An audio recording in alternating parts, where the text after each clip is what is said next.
Olá, boa noite. Estamos aqui para falar de um tema muito importante, a inspiração das Escrituras Sagradas. Salve os irmãos, com a paz do Senhor. Como o nosso irmão Bruno já apresentou aqui a nossa temática, mas essa temática ela vem como uma das nossas doutrinas. Doutrinas essas que no ponto dessa programação que nós estamos fazendo aqui, a gente vai deixar já uma pergunta lançada no ar. Vocês que estão assistindo, sabem quantas doutrinas a Assembleia de Deus tem? E aí, sabe?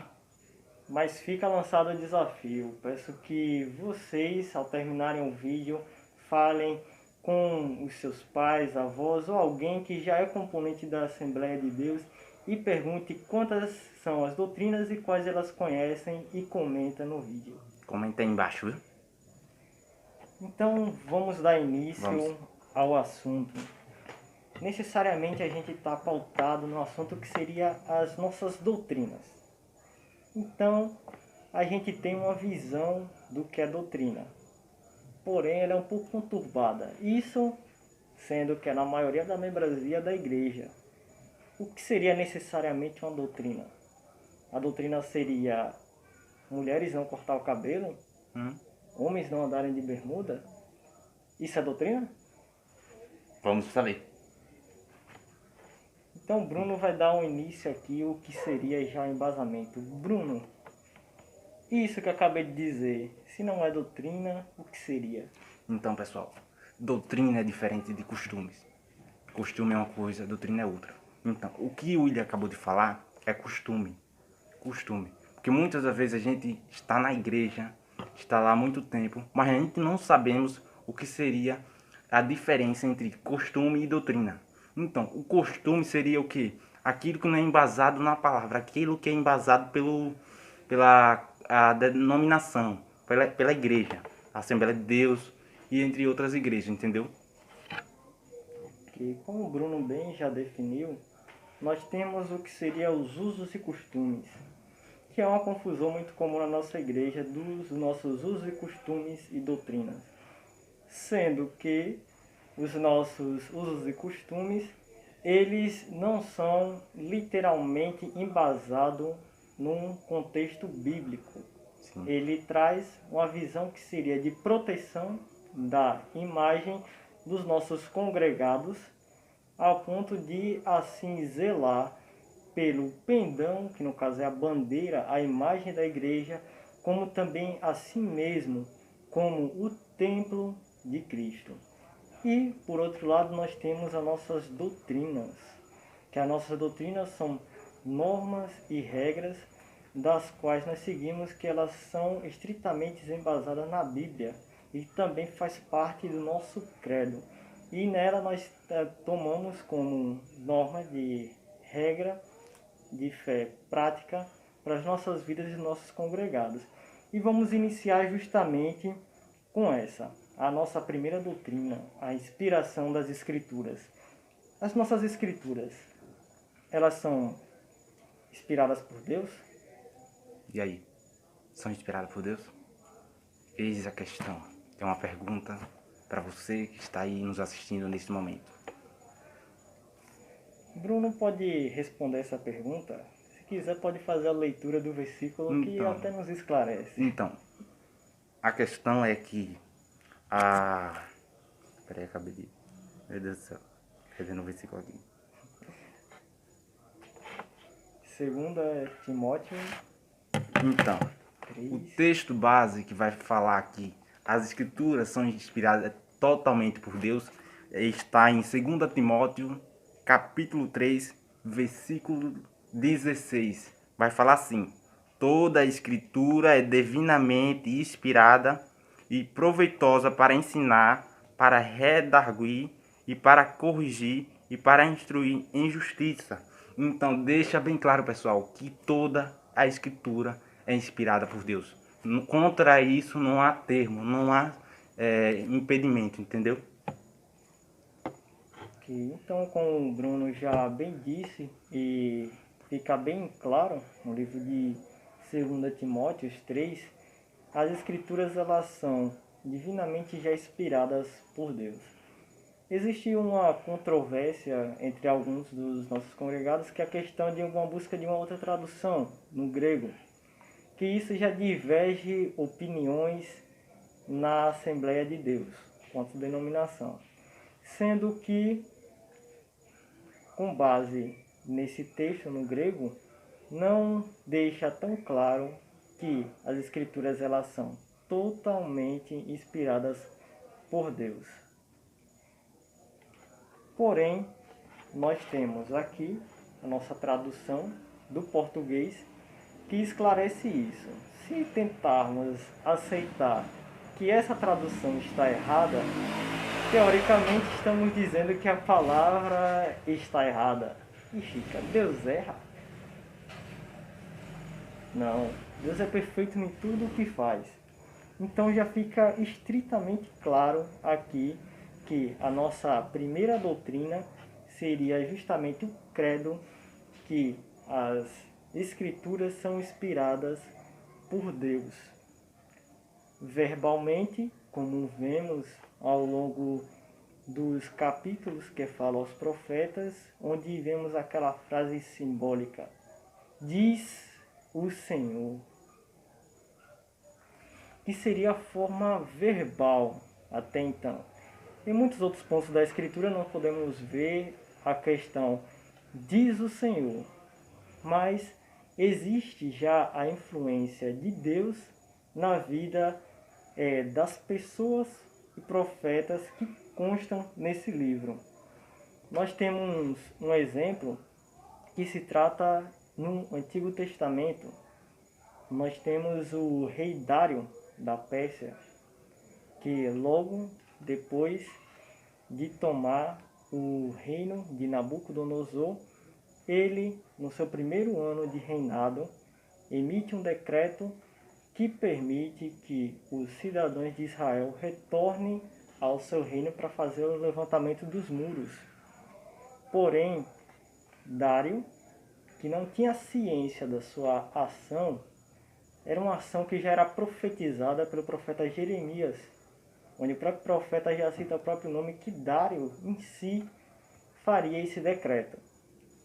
Ele não estava ciente. Pode parecer que foi uma ação espontânea do homem, mas uma ação que teve influência na vida de Dário, que aconteceu bem antes com o profeta Jeremias, uma ação verbal. Deus falou a Jeremias e assim interferiu na vida de Dário esse despertamento para assim acontecer. Então podemos subentender que daqui Dário não tomou uma iniciativa própria. Nós temos outro exemplo que é muito usado, que é a questão do livro de 1 Coríntios, onde eu vou estar lendo esse versículo com os irmãos, para a gente ver exatamente o que foi que Paulo falou aos Coríntios, que traz um pouco dessa dúvida. No livro de 1 Coríntios 7, versículo 1, que diz: quanto aos que me escrevestes, é bom que o homem não toque em mulher, mas por causa da impureza, cada um tenha a sua própria esposa e cada um o seu próprio marido. Paulo lhe expressa aqui não necessariamente uma ordenância, mas uma opinião que aparenta ser própria de Paulo. Isso traz o que seria essa dúvida. Será que isso daqui foi inspirado por Deus? Mas a questão é, a vida de Paulo, ela é um reflexo da vida e ações de quem? De Cristo. E como repercussão desse reflexo da vida de Paulo, que nós podemos trazer como a inspiração, que Cristo, como parte da Trindade, é Deus,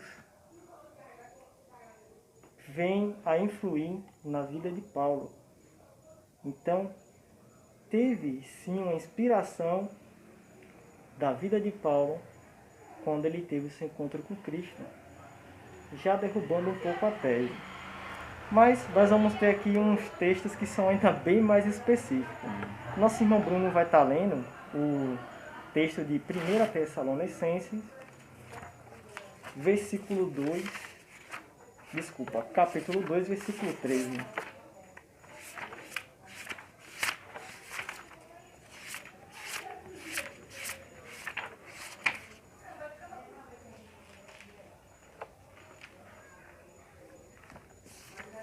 Primeira Tessalonicenses, Aqui, capítulo 2.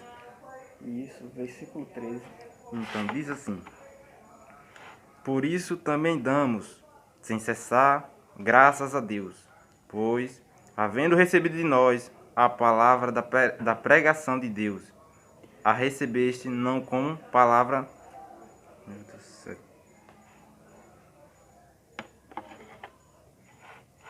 Repetindo.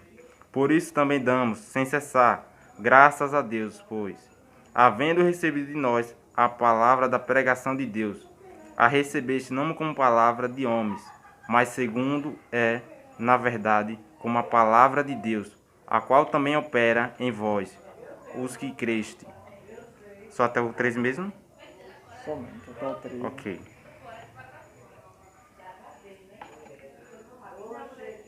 Então, dentro do texto que acabamos de ler, nós vemos aqui que até então as pessoas que estavam trazendo a palavra, eles citam que aquelas pessoas tenham tomado uma boa atitude, já que tomaram as palavras que saíram da boca deles, não com as próprias palavras deles, mas sim com palavras de Deus. E as palavras que são de Deus e vêm diretamente de Deus.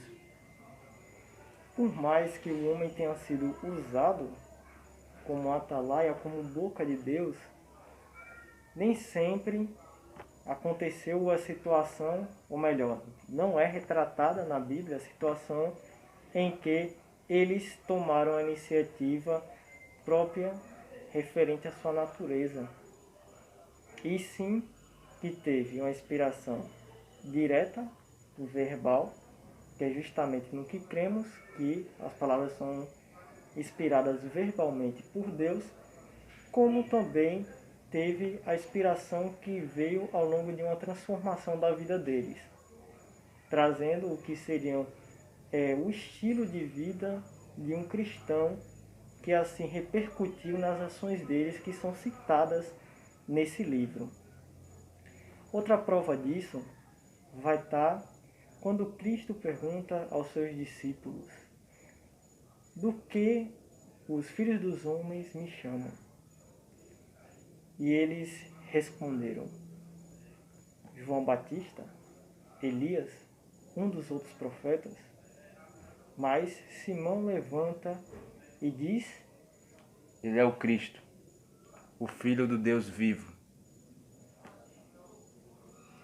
E Jesus disse: dissestes bem, porém não vem de ti, mas sim do Pai. Foi revelado a Simão. Simão ele não entendia. Ele poderia achar que foi espontâneo.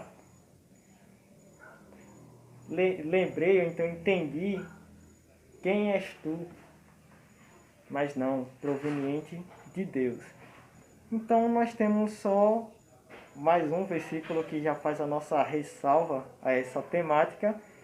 Mas Bruno quer deixar alguma observação sobre?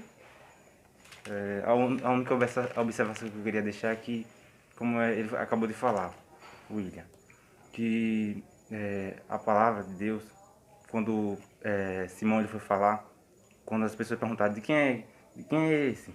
É João Batista? É Elias?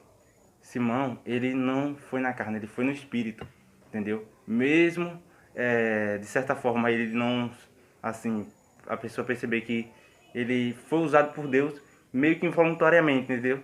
Deus acabou falando nele para ele dizer que ele é o Cristo, Jesus, o Filho de Deus vivo, entendeu? Era só essa questão aí.